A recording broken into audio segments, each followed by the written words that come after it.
The Women's Super League has grown in popularity and in quality since its inception in 2019. And for Banyana coach Desiree Ellis, it's time that the league becomes more professional for South Africa to remain competitive at the highest level internationally. Come 2027, we don't want to speak the same language, Come 2027, we want to go beyond what we've gone and try and win it. You've got to be ambitious. And I thought, if you look back at the World Cup, it was there for the taking, though. If you look at the outcomes, you could not predict a result. I think if we had taken our chances against the Netherlands, we would be talking something different now. If their goalkeeper gets player of the match, it tells you how well we played. So professionalizing the game has got to be key, but we've got to make sure that there are levels below, because you've got to have that development going through. The SABC League has been the breeding ground. Now players are coming from the SABC League, going into Hollywoodbets Super League, but there's got to be something extra.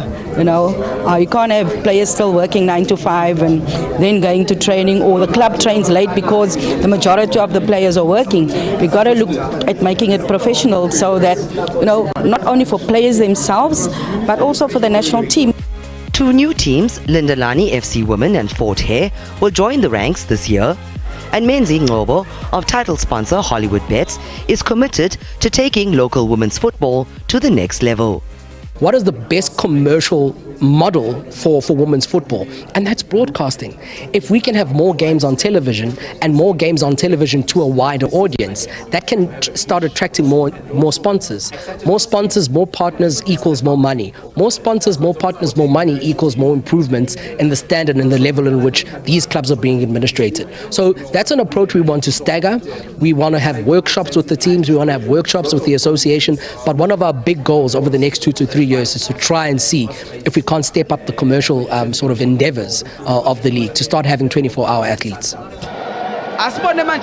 With Banyana progressing to the round of 16 in last year's Women's World Cup and now on the cusp of Olympic qualification, SAFA agrees that a fully professional women's league must be established sooner rather than later. I think now with what Coach Des and Banyana has done, I don't think we are really far. You have also heard today Hollywoodbets, really also wants to push that narrative, so that happens, because it's the right thing to do. That can only help us. We have seen how a strong professional soccer league in South Africa, the majority of players who are local-based players, has helped Bafana to end up third in the AFCON. So Banyana already the African champions.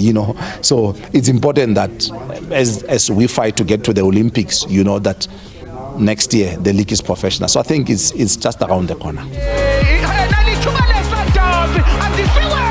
The action gets underway this weekend with 6 fixtures around the country on Saturday, while defending champions Mamelodi Sundowns ladies lock horns with Royal AM at the Lucas Morepi Stadium in Atteridgeville on Sunday. Samantha Mari, SABC News, Johannesburg.